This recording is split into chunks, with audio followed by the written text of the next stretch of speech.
Vía Pública. ¿Cómo están ustedes? Muy buenas noches, bienvenidos a Vía Pública. El Instituto de Salud Pública de Chile, el ISP, confirmó que entre los exámenes realizados por posibles casos de la variante británica de COVID-19 en nuestro país, se pudieron comprobar 15 contagios de la cepa del Reino Unido, la cepa británica que se la ha llamado. Sabemos que es muy contagiosa. Bueno, de acuerdo al ISP, unas 330 personas fueron testeadas. Todos pasajeros que venían a bordo de aquel vuelo Iberia que el pasado 29 de diciembre llegó desde Madrid con viajeros contagiados con esta mutación de coronavirus. Bueno, 12 iban en el avión y 3 fueron contactos estrechos de ellos. Esas son las 15 personas que han dado este positivo. Además, según informó la entidad, todavía no es posible determinar para estos casos qué tan contagiosa es o ha resultado ser aquí y con estas personas la cepa. En cuanto a los casos conocidos en las comunas de La Pintana, se indicó que hay 4 casos, de ellos 3 pertenecen a una familia que venía en el vuelo Iberia y que mantuvieron solo un contacto estrecho que fue trazado y que su examen dio negativo, es decir, ahí se cortaría esa vía de contagio. Mucho cuidado porque sabemos que la variante británica, que se ha hecho toda la secuenciación del virus en ese caso, para ver si calza con las que han aparecido acá, no es más grave, hasta donde se sabe en el mundo, pero sí es mucho más contagiosa. Y cuando estamos con problemas de números que nos atoran un poco, bueno, si nos crecen mal los números, mire usted lo que le está pasando al Reino Unido. Más importante que nunca, aunque repitamos hasta el hartazgo, todavía está en nuestras manos cuidarnos, separarnos, no ser leceras básicamente, por Dios que somos buenos para caernos, pese a que sabemos lo grave que puede ser. Entiendo por mí, no quiero culpar a nadie que esté al otro lado. Nos cuesta a veces entender lo peligroso que es, por mucho que lo digamos. Vamos a la mesa de conversación. A propósito de porfiados, a propósito de personajes difíciles, a propósito de genios ligeros y difíciles de manejar, bueno, el presidente de los Estados Unidos, Donald Trump, quien hoy fue acusado, se aprobó el impeachment en la Cámara de Representantes, que podríamos decir que es la Cámara de Diputados en Estados Unidos. No es gran sorpresa porque es mayoría demócrata, es decir, opositor a Donald Trump. Pero si yo le dijera a usted que 10 republicanos del partido de Trump votaron en contra de él o a favor del impeachment, ¿ya la cosa puede cambiar o no? Bueno, para eso tomamos contacto con Cassandra Suet. Cassandra es doctora en Ciencias Políticas y analista internacional. Muchísimas gracias por acompañarnos, Cassandra. Buenas noches. ¿Cómo estás? Muy buenas noches, un placer estar con ustedes. Bueno, yo planteé los titulares esbozando lo más general, que era más o menos esperable lo que pasó, pero hay un punto, un matiz que hace pensar en que es bueno analizar con una experta como tú qué puede pasar. ¿Qué nos indican estos 10 republicanos que votaron en contra de Trump? ¿Qué tiene que ver con que Mitch McConnell, que es el representante de la mayoría republicana en el Senado, también haya dicho que podría ser autor de delitos imputables? ¿Para dónde va esto? A ver. Claro, ¿para dónde va eso? Va ahora al Senado. Existe la posibilidad, por las reglas, por cómo funciona nuestro Congreso, de que quien está a cargo del Partido Republicano en el Senado, que es Mitch McConnell, tiene el poder político, tiene la capacidad de rellamar el Senado para evaluar esta impeachment. No lo va a hacer, por ende, el Senado va a considerar esto el día 20 de enero. El mismo 20. Lo que significa que va a comenzar a complicar el inicio del tiempo de Biden como presidente. Ya, pero, Cassandra, pero también impide o evita que ocurra la posibilidad de una salida anticipada del mandato de Trump, porque ya va a haber terminado, una por otra. Mira, la verdad es que ahora se ha hablado mucho sobre esto, pero vamos al grano, Matías. Acá todos los chilenos han estado mirando a lo mejor estos últimos días en Estados Unidos no lo pueden creer.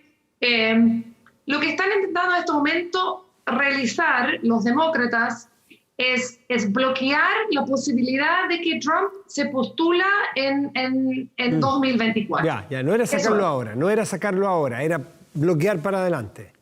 Exactamente. Y además establecer o restablecer normas institucionales sobre las cuales el sistema político en Estados Unidos ha conseguido sobrevivir durante más de 2 siglos. Por ejemplo, ¿a qué te refieres con eso? Bueno, lo más claro, ¿no es cierto?, es la capacidad de un presidente de traicionar a su país empujando una insurrección, empujando un ataque violento a su propio gobierno.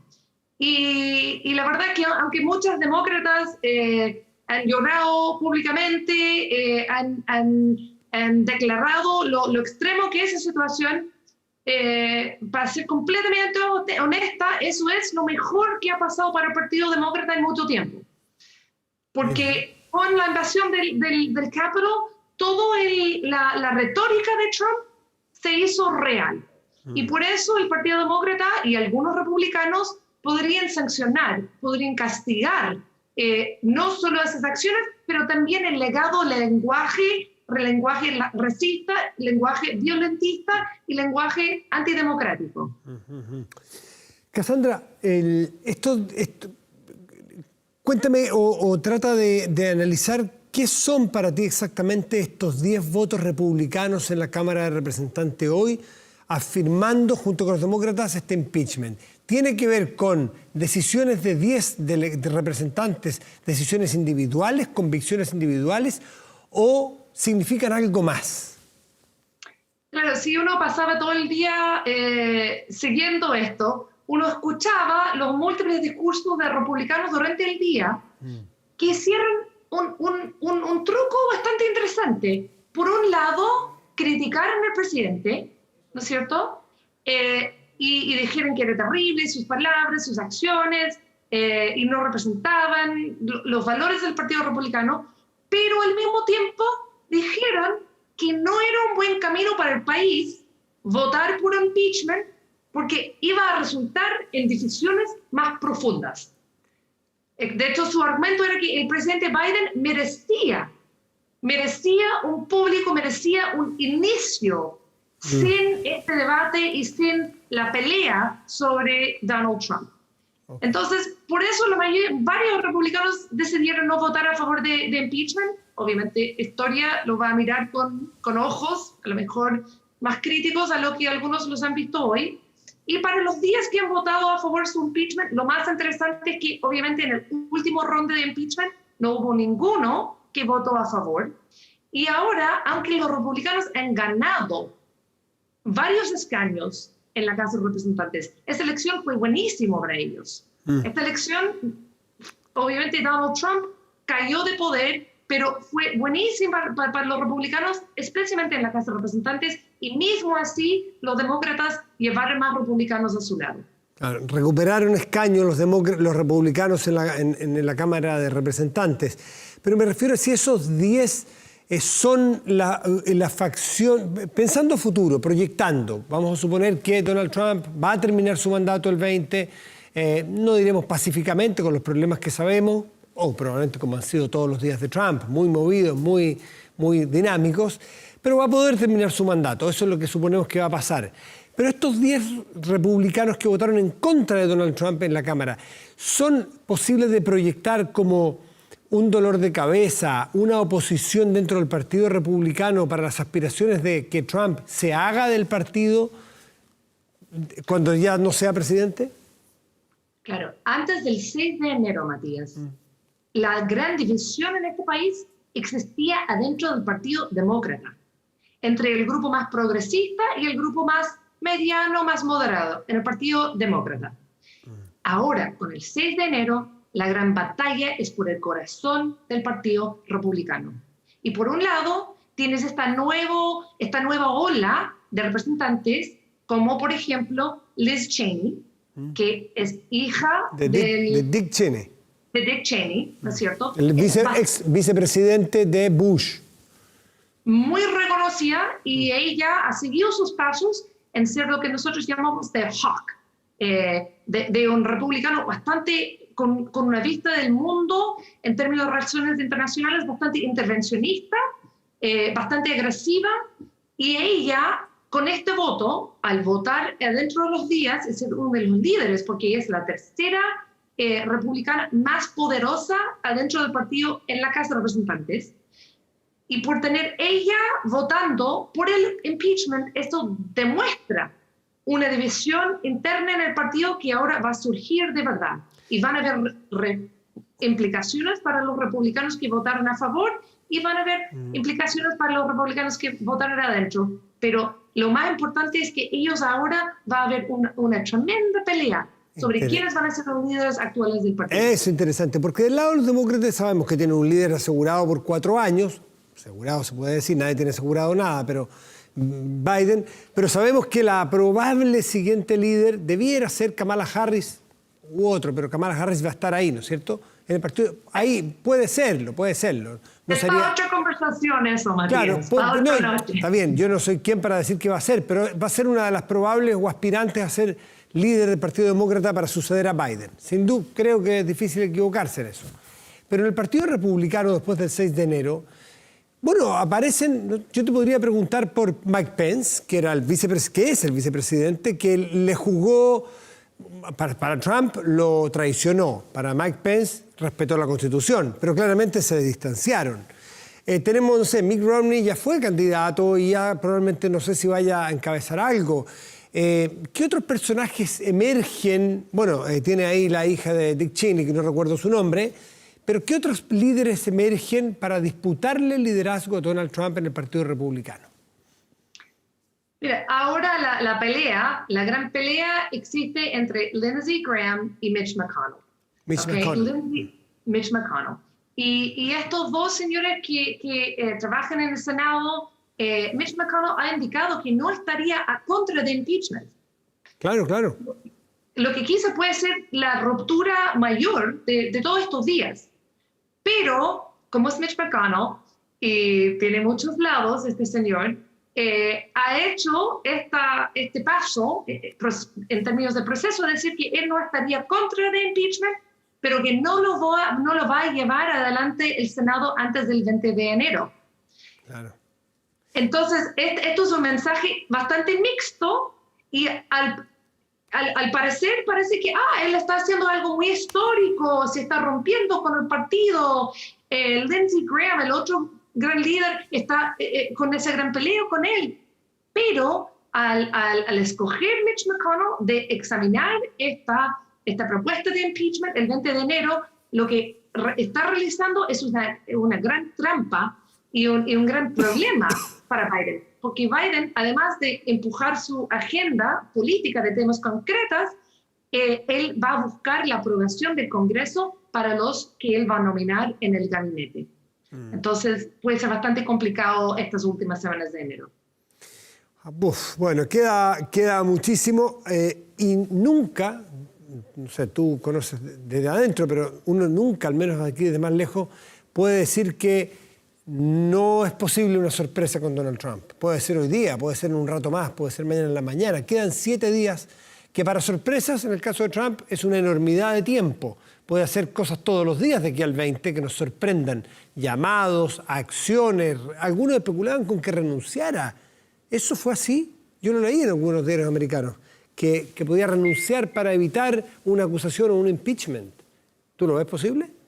Bueno, yo no veo como posible que él se va a renunciar, ¿no?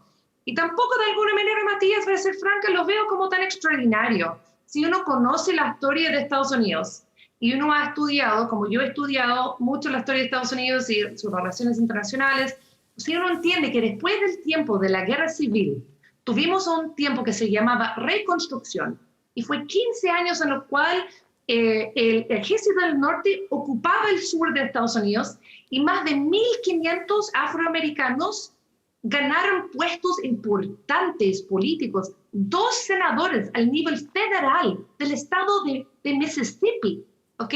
En 1880, en estos 15 años de reconstrucción. cuando el gobierno del norte sacó el ejército del sur, el KKK y estos elementos racistas se resurgieron y empujaron todos los afroamericanos que tenían poder político, desaparecieron completamente. Y tuvimos una fase profundamente violenta que duró 20 años en cuanto se linchaba familias, cuando la participación de afroamericanos a votar o cualquier otro tipo de existencia se arriesgaba su vida. Y esto está en nuestro ADN.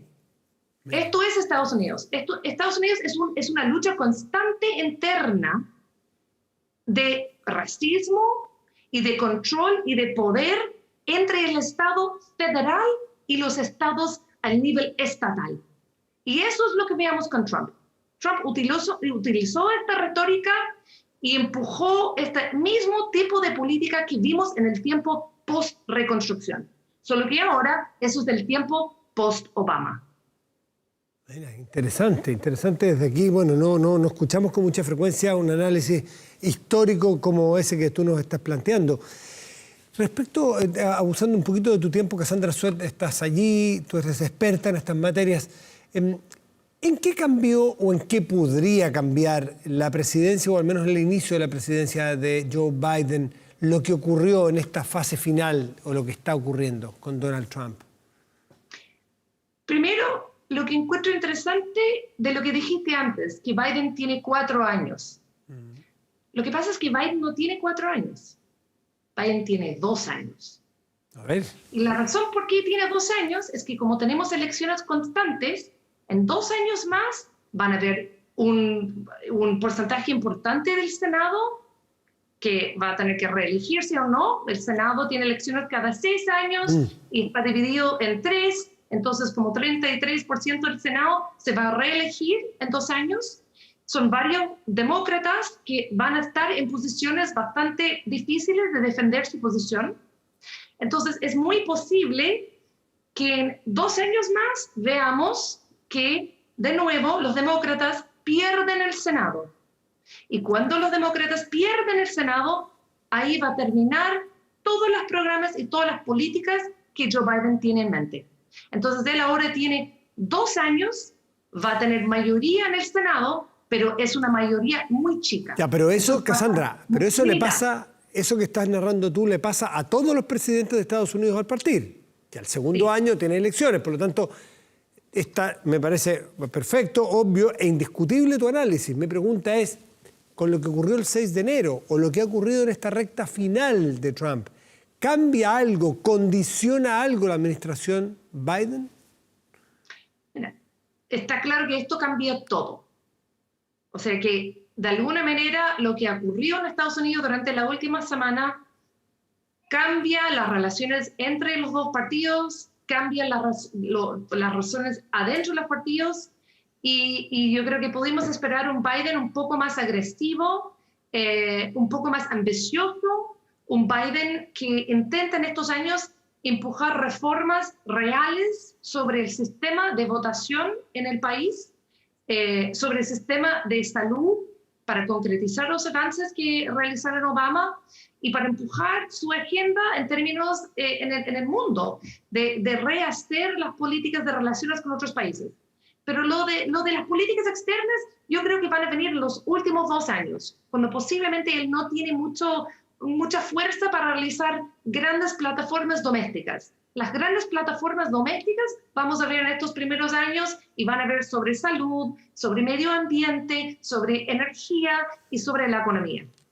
Y después de estos 2 años se van a dar un gran giro, si pierden el Congreso, que es lo más probable, y se van a enfocarse en empujar relaciones internacionales, empujar temas bilaterales y rehacer un poco lo que ha sido un Estados Unidos muy aislado y poco cooperativo en el mundo. Cassandra Sweat, te agradecemos mucho este tiempo que nos has dado para explicarnos desde adentro, realmente desde adentro lo que ocurre en tu país. Uno puede ver un poco más en la superficie, pero claramente los países, cuando se les conoce su historia, se conocen los cursos, no los superficiales, los subterráneos que mueven a las sociedades y nos ayuda a entenderla más o intentar entenderla más hacia adelante. Así que muchas gracias, Cassandra. Hasta la próxima y gracias nuevamente. Un placer, Matías. Chao, chao. Buenas noches. Chao. Hacemos una pausa y ya volvemos en Vía Pública. Espérenos.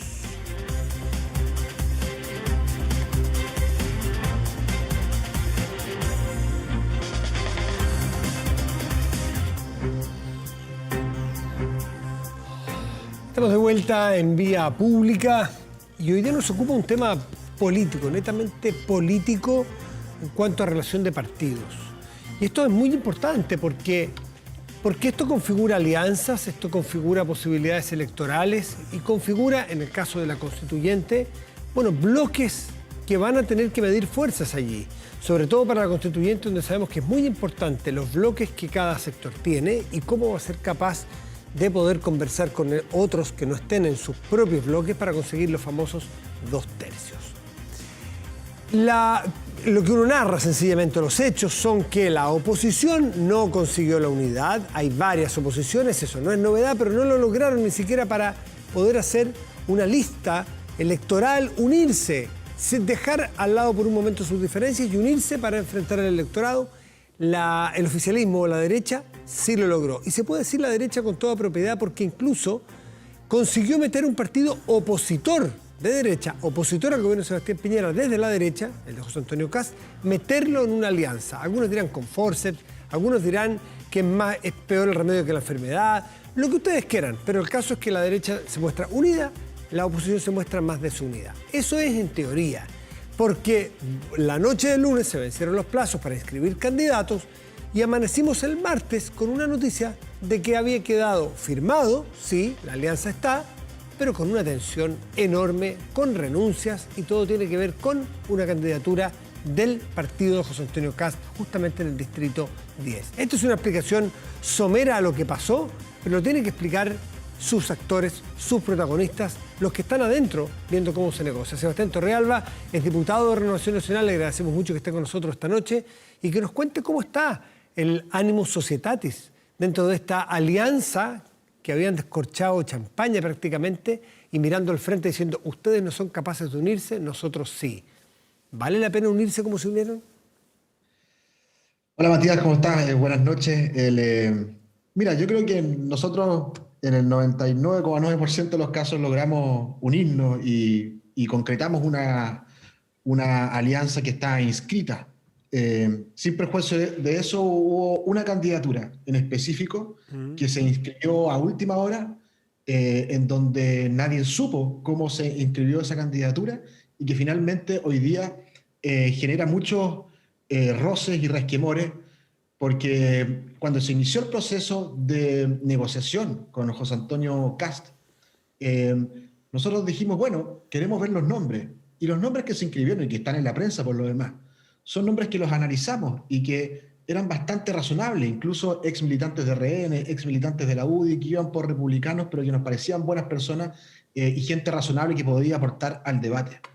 Sin perjuicio de eso, se inscribe la candidatura de Tere Marinovich, que yo no tengo nada contra ella, pero que evidentemente causa un resquemor profundo en nuestro sector, en nuestro distrito, porque evidentemente no conversa su discurso con la visión de diálogo y acuerdo a la cual está dispuesta a ir Chile Vamos a este proceso constituyente.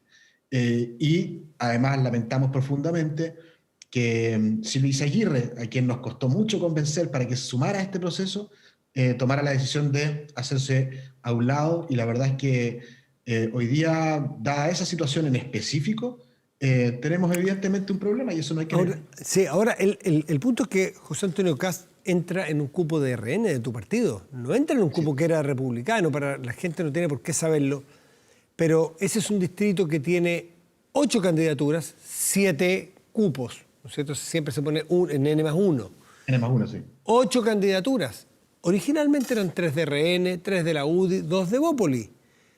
Tu partido le cedió un cupo a José Antonio Kast y quedó 2 RN, 1 republicano, 3 la UDI, 12 Bópoli. Y ahora se fue Silvia Izaguirre, tu partido no solo tenía 3, quedó con 2, queda con 1, que es Cristian Monkever. Entonces, si hay alguien que tiene que responder, en parte, es RN. ¿Por qué le dio ese espacio a José Antonio Kast? Bueno, la verdad es que todavía lo estamos dilucidando, pero aquí hay una cosa que es evidente, Matías. Si el nombre de la señora Marinovich hubiera estado en la mesa de negociación, tenlo por seguro de que ese pacto no hubiera llegado nunca a concretarse. ¿Estamos claros? Yo vi la lista y no estaba. Pero la y no pregunta estaba en la lista. la pregunta es ¿quién en tu partido visó esa candidatura que despierta tantos había resquemores? Bueno, ahí los encargados y los responsables de eso son los secretarios generales de los partidos, que son los gerentes generales que llevan a cabo esta inscripción. Y por lo tanto... ¿Quién es en tu caso, en el partido RN? Felipe Cisterna. Felipe Cisterna. ¿Estaba en la negociación él? Sí, claro. Y por lo tanto, la verdad es que nosotros nos desayunamos el día siguiente con la inscripción de esta señora Marinovich, que evidentemente, Matías, no tiene nada que ver con Chile Vamos. Y aquí hay una cosa que preguntarle también a la señora Marinovich.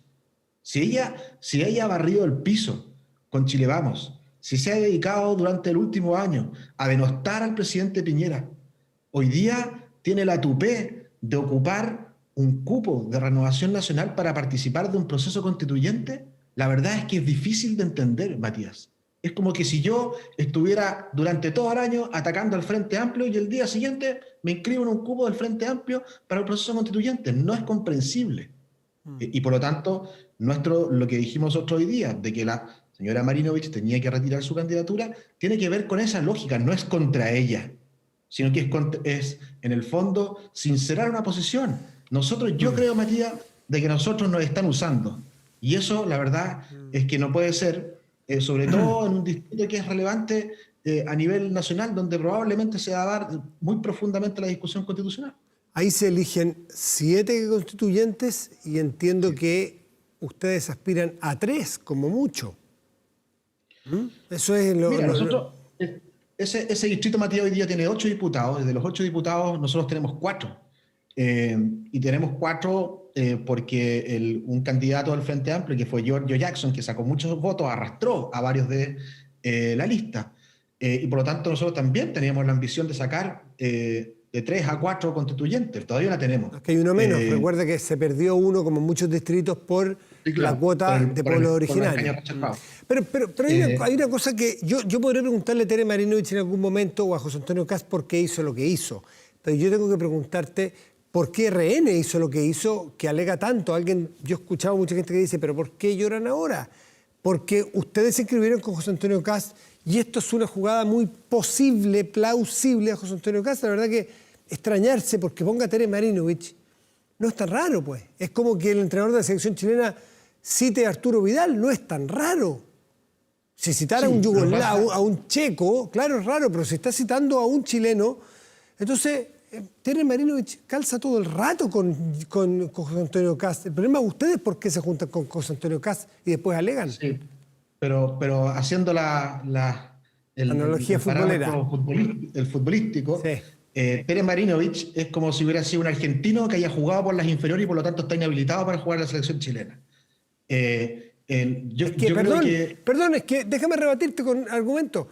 Es que si es que queda inhabilitado porque jugó en Argentina cuando chico, viene a Chile, el reglamento le indica, porque el reglamento está escrito. Aquí es el reglamento que ustedes han escrito, el reglamento de Sociedad, que le ha permitido estar. Por lo tanto, no pueden borrar con el codo lo que ustedes escribieron con la mano.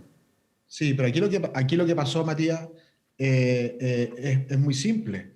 Aquí, y vuelvo un poco hacia atrás, nosotros firmamos un acuerdo, está firmado por José Antonio Kast, con ciertos nombres. ¿Qué es lo que pasó? El día ya domingo que se inscribieron las candidaturas. Lunes. Aparece José Antonio Kast con este nombre y diciendo, bueno, yo no aprieto el botón de la unidad si ustedes no me suben a la señora Marinovich. Para mí eso es una actitud gangsteril. ¿Qué significa eso, no aprieto el botón? Porque no las personas están todas familiarizadas. Significaba que si Kast esa noche, faltando hora y media para que se cerrara el plazo, él no firmaba, se caía toda la alianza y Chile Vamos no podía llegar al pacto, ¿no? Ya. Y por lo tanto, Matías, para mí eso es un chantaje de último minuto. Y así en política las cosas no se hacen. Mira, Matías, con esta actitud, tenlo claro, que una alianza con republicanos para elecciones que vienen no se van a dar. Y no se van a dar porque de verdad, Matías, Pero, nosotros no podemos aceptar que a último minuto, luego de Chile vamos a haberle abierto las puertas a republicanos, se haya finalmente hecho lo que se hizo, que a mí me parece que es realmente vergonzoso. o sea, pero yo aquí, con lo que dijiste, a mí me recordó un antiguo jefe que tuve yo en una época que una vez que una persona había hecho una chuecura dentro del canal, en otro canal yo trabajaba, dijo, este tipo, lo dijo delante de todas las personas para que aprendiéramos, este tipo que se acaba de ir no vuelve a pisar este canal, salvo que lo necesitemos. Nos reímos todos, pero eso es pragmatismo. Tú me acabas de decir, esto quiere decir que no volveremos a tener nunca más un pacto con republicanos, salvo que lo necesiten, porque la política es pragmatismo hasta el infinito, ¿no? Sí, sí, pero es pragmatismo, Matías, pero también es convicciones. Y por lo menos mientras yo esté, Voy a leer. yo esté ¿Sí? en algún cargo que pueda tomar decisiones, yo no voy a votar a favor de que republicano esté en un acuerdo político con nosotros, porque afectar una cosa que es muy importante en un acuerdo político, que es básicamente la confianza. Yo entiendo, me cuentan personas que estuvieron en las negociaciones de ese lunes en la noche en la sede de la UDI, cuando llegó José Antonio Kast a eso a las 10 de la noche, muy enojado. El origen del enojo de José Antonio Kast era que le habían bajado a un candidato que ya estaba aprobado en Malleco, región ahí en el sur, en la región de la Araucanía está Malleco, y que entonces llega alegando por qué no podía recuperar este cupo que ya había conseguido para republicanos. Y en esa negociación le ofrecen a cambio el Distrito 10 con la economista Cecilia Cifuentes, que no alcanzó a llegar con los papeles, así de última hora fue, no alcanzó a llegar con los papeles porque vive muy lejos de la sede de la UDI. Y ahí José Antonio Kast entonces dice, yo tengo otro nombre, Tere Marinovich, y que sí estaba lista, cerca, llegó con los papeles e inscribieron, porque si no, no había pacto. Y no tener pacto significa no poder, en este sistema DONT corregido, significa no poder tener alianzas para sumar votos. Es muy grave. Entonces, Así es, Matías, pero... ¿fue así o pero no fue así? Es muy raro llegar a las 11:30 de la noche con los papeles listos de alguien. Aquí hay una estrategia por detrás. Y también Y puede eso ser... tendrán que contarlo los que estuvieron ahí. Yo lamentablemente no estuve ahí. Me hubiera encantado poder estar. ¿Quién estuvo ahí? ¿Quién fue el gran negociador? A mí me dicen que fue el ex subsecretario Rodrigo Villa el que visó a Tere Marinovich, no con mucho gusto, pero porque no le quedó otra para que no se cayera el pacto. ¿Eso es así? Eso tiene bastante de verdad. Pero Matías, aquí yo creo que hubo una estrategia que a mí me parece que que no se hace en este tipo de momentos. Y te lo vuelvo a repetir, Matías, yo no tengo nada contra Tere Marinovich, absolutamente nada. Ella tiene un discurso que a mí no me parece, pero que es legítimo que lo exprese. Pero cuando uno barra el suelo con una alianza política, cuando uno barra el suelo en los peores momentos que vivimos como gobierno, con el presidente de la República, después llegar a último minuto y ocupar un cupo de un partido que es miembro del gobierno, me parece que no calza, que no tiene sentido. Y por lo tanto, tenemos el derecho, muchos militantes, y sobre todo los que somos representantes de ese distrito, de sentirnos al menos extrañados. Sí, claro. No, y por lo tanto, pero saquemos a Tere Marinovich un segundo el análisis, Sebastián Torrealba. sí. José Antonio Kast, yo recuerdo cuando fue al Palacio de la Moneda, como presidente de su partido y otros miembros de su partido, a dejar una carta al Palacio de la Moneda y le anunciaba al gobierno que se pasaba a la oposición. Es lógico que ustedes firmen un pacto electoral con un partido de la oposición que ha barrido el piso de alguna manera con el gobierno el gobierno de ustedes. ¿Es lógico? Sí, pasa, Matías, de que en el último tiempo había cambiado un poco ese tono. Yo estuve presente en una reunión con José Antonio Kast, en la primera reunión que hubo entre Chile Vamos y republicanos para empezar a enfrentar este proceso constituyente, y la verdad es que la disposición de José Antonio era absolutamente distinta. Yo te voy a ser sincero, Matías, yo a José Antonio no lo conocía, y por lo tanto iba con bastante resquemor a esa reunión, y me sorprendió la capacidad de entender el momento y de entender de que si podíamos hacer algo en conjunto iba a ser algo positivo. También diciendo de que, bueno, él iba a tener que regular un poco el discurso, y nosotros entendíamos que hay cosas que estamos de acuerdo. Y yo me fui bastante esperanzado de ese proceso. Y luego, cuando se empiezan a abrir los nombres, también pasaba lo mismo, porque eran personas muy razonables. Mirta Dubó es una dirigente de ex Renovación Nacional muy sensata. Habían muchos nombres muy razonables, Matías. Pero resulta que nos desayunamos y con un desayuno muy pesado. ¿Tú crees que lo tenía listo? ¿Perdón? ¿Tú crees que tenía la cartita bajo la manga lista? Yo creo que sí.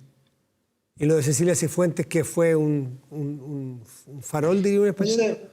No sé, Matías, porque no estuve en ese minuto. Tú sabes que a mí no me gusta elucubrar mucho. Yo soy más amigo de los hechos objetivos, pero alguien que llega a las 12 de la noche con una carpeta hecha, bueno, alguna estrategia había por detrás. Ya, ¿cómo se corrige esto? Matías, antes que se nos vaya el tiempo, no, sí tenemos, aquí hay un hecho particular con una candidatura en específico que evidentemente genera ruido, pero el resto de lo que inscribimos como Chile Vamos es una lista potente de constituyentes y que yo creo que vamos a tener un buen desempeño en el proceso constituyente. Hicimos un esfuerzo, Matías, gigantesco relacionado a los pueblos originarios y cumplimos en cada uno de los pueblos originarios. Eso es algo súper destacable. Hicimos una buena pega y aquí hay un hecho específico que sobre todo los que somos de ese distrito nos genera un poquito más de rabia y sorpresa que a otros. Ya, ¿cómo va a quedar esto? ¿Cómo se arregla este entuerto y este ambiente en el cual tienen que convivir? Mira, Matías, yo hoy día dije que esperaba de que la señora Marinovich renunciara a su candidatura. La verdad que no sé si es posible. Es más una declaración desde la pasión que desde la razón. Pero la verdad es que tendrán que juntarse los presidentes de los partidos y ver cómo le echamos para adelante, porque el proceso ya partió y te vuelvo a repetir, el 99,9% del pacto que nosotros firmamos es un pacto en el cual nos sentimos todos parte y que vamos a ir a defender valores y principios del proceso constituyente. Pero la verdad es que aquí hay un punto negro y ese punto negro, Matías... la verdad es que todavía no sé cuál es la técnica como para sacarlo. Ahora, yo esta mañana conversaba con un líder de uno de los partidos de gobierno, temprano en la mañana, para tratar de entender esto, y estaba efectivamente muy quemado, como estás tú. Se sentía que le habían hecho trampa, se sentía que, en fin. Pero me dijo algo que no fue lo que pasó en el día, no con él. Él mantuvo su posición calma. Dijo, lo que no vamos a hacer es pisar el palito. Lo que no vamos a hacer es un casus belli. Lo que no vamos a hacer es poner a Tere Marinovich en el centro de la noticia y la vamos a elevar para que si nadie la conocía, ahora todos la conozcan. Porque siento también que ustedes cayeron en eso y pisaron el palito. Los que no conocían a Tere Marinovich al menos dirán, miren, ¿por qué se ha hablado tanto de esta señora Marinovich? ¿Quién es? Y hoy día tiene un porcentaje de conocimiento mayor que el que tenía a las 9 de la mañana de hoy, de todas maneras. De todas maneras, Matías, sí. Pasa que aquí, bueno, a veces el corazón, la pasión... le juega malas pasadas, sí. Pero te vuelvo a repetir, o sea, yo soy parte de un distrito en donde hicimos un esfuerzo enorme para llevar la lista que llevamos. Imagínate que llevamos 2 exministros, hicimos un tremendo esfuerzo para llevarlos, para convencerlos de que nos acompañaran. Y resulta que a la mañana siguiente nos encontramos con un pastel que la verdad que es difícil tragárselo. Vamos a ver, Matías, cómo decanta esto, pero yo te quiero dejar bastante claro de que al menos conmigo, y no quiero involucrar a esto a Renovación Nacional, ni a la UDI, ni a Bopo, ni a nadie, al menos conmigo, la señora Marinovich, que no tengo nada contra ella, al menos conmigo no conectan un discurso con el otro. Y yo llevo 20 años en Renovación Nacional y la señora Marinovich lleva un día y tanto. Entonces, alguien está offside en esto y evidentemente no somos nosotros. Sebastián Torrealba, diputado de RN, muchísimas gracias. Queda mucho tiempo, queda un verano entre medio, capaz que tengamos vacaciones entre medio para poder reflexionar y volver renovados en marzo a tener cabeza puesta en la constituyente. Sebastián, muchísimas gracias como siempre de estar con nosotros. Chao, Matías, que estés bien, buenas noches. Chao, que descanse, buenas noches. Pausa y volvemos, espérenos.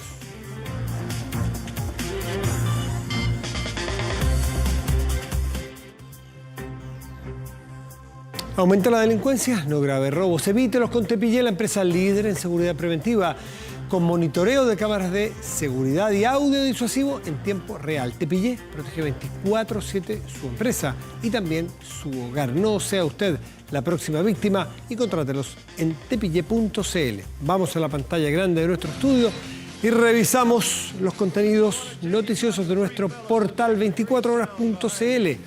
Y tiene que ver con esta dueña de casa que se querellará contra piloto de rally, propietario de casa en Cachagua, anuncia querella contra arrendatario, este piloto de rally es quien le arrendó la casa, arrendatario por fiestas clandestinas. Fue un espanto, no sobrevivió ni un vaso. Ella, el dueña de la casa, le arrendó a este caballero y este arrendatario hizo esta fiesta que aparentemente no la dejó en muy buen estado, que uno es lo mínimo que pide cuando le arrenda una casa a alguien, o cuando uno arrenda una casa, lo mínimo es dejarla en las condiciones que la recibió. Es un mínimo, sí, mínimo de educación. Pero, bueno, ahí está. Pausa y volvemos. Espérenos.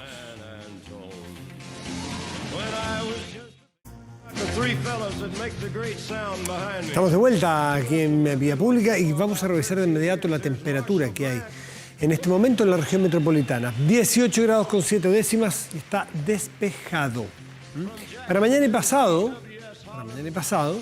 tenemos despejado y 32 grados como máxima probable, y pasado mañana despejado pero 31 la máxima probable solamente. Revisamos otras regiones del país, si le parece. Va a llenar región de Atacama, provincia del Huasco.